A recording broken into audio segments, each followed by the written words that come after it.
From the National Newsroom of the Canadian Press, I'm Rob Westgate. The death toll continues to rise at a South Korean airport after a passenger plane was engulfed in flames, killing at least 176 people. Reporter Chuck Sievertson has more. The jetliner was a South Korean Jeju Air Boeing 737. South Korea's Yonhap news agency says the jetliner's landing gear had a problem. Video shows the jetliner skidding off a runway, hitting a wall, and bursting into flames, exploding. The entire plane was burning, with black smoke billowing into the sky. It happened at an airport in Muan in southern South Korea. The crash is already one of the country's worst aviation disasters. Meanwhile, a similarly scary aircraft incident at Halifax Stanfield International Airport, but with a much better outcome. An airport spokesperson says it happened Saturday night with an Air Canada Express flight operated by PAL Airlines that was arriving from St. John's. Air Canada says the plane experienced a suspected landing gear issue. This left the aircraft unable to reach the terminal, leading to the crew and 73 passengers having to be offloaded by bus. Only minor injuries were reported and an investigation is pending. Lisa Laporte, The Canadian Press. A big wet end of the weekend is forecast for parts of Ontario. Environment Canada says 20 to 44 millimeters of rain can be expected around the GTA and the Golden Horseshoe.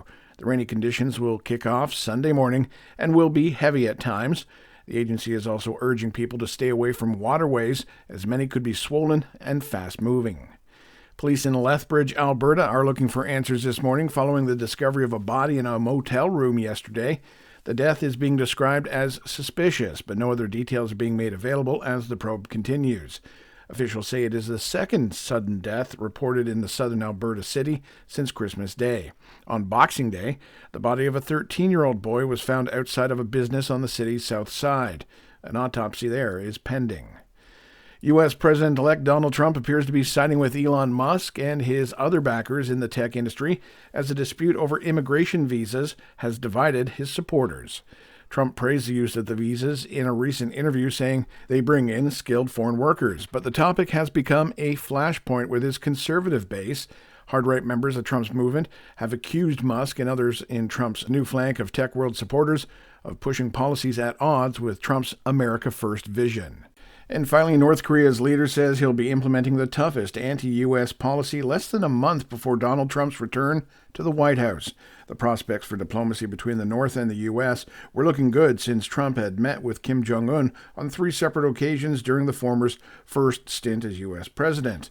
North Korea's support for Russia's war in Ukraine could also toss a monkey wrench into the efforts. This is the Canadian Press.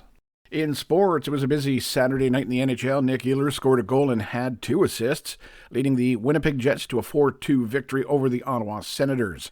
Alex Ovechkin scored an empty net goal in his return to action as the Washington Capitals upended the Toronto Maple Leafs 5-2.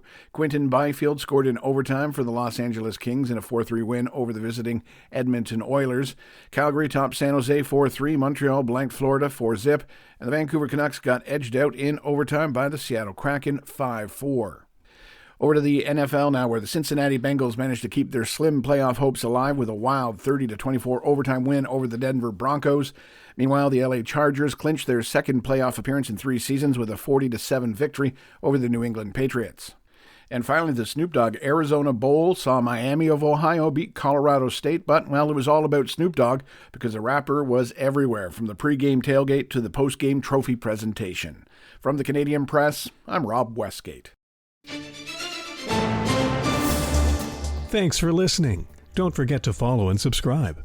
For more of today's top stories, visit thecanadianpressnews.ca.